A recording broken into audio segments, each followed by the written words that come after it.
Europe 1, Europa 1, en direct de Rio, bem-vindo ao Rio de Janeiro. Thomas Soto. Raymond Domenech, bonjour. Bonjour. Alors évidemment, vous avez regardé, vous avez décortiqué ce premier match entre la Croatie et le Brésil.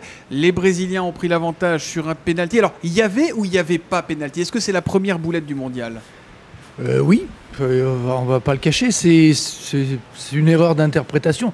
Comme le dit Giroud hier soir, il y a un semblant de faute, un début. Mais si on siffle ce genre de faute aujourd'hui sur le premier match, il va y avoir 15 pénaltys par match. Ouais. Chaque fois qu'il y aura un contact, chaque fois qu'il y a deux joueurs qui vont se toucher, sur tous les corners, c'est pénalty. Il n'y a même pas de discussion. Donc, Sauf que là, on ne peut pas s'empêcher de penser qu'il y a pénalty parce que c'est le Brésil, parce que c'est le pays organisateur. C'est un peu ce qui est gênant. On se dit, voilà, dans ce contexte-là, on va mettre tous les défauts, je veux dire, d'une organisation du foot en disant c'est le pays organisateur, il a eu le coup de pouce du destin. C'est vrai qu'il a eu le coup de pouce du destin parce qu'il y a le deuxième, mais il y a le troisième aussi, parce que sur le troisième, il y a une faute sur le joueur adverse qui est nette au départ de l'action. Sur le Croate, il doit siffler faute.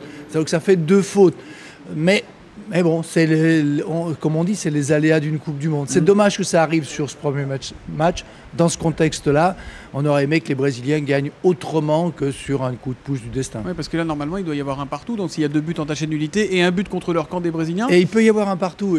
Mais on peut refaire le monde. Mais si ça reste un partout dans l'état où étaient les Brésiliens sur la deuxième mi-temps, on n'est pas sûr qu'ils le gagnent, ce match. Et c'est évidemment important de le souligner. On suivra le prochain match des Brésiliens dans quelques jours. Europe 1, Europa 1, en direct de Rio, bem-vindo ao Rio de Janeiro. Thomas Soto.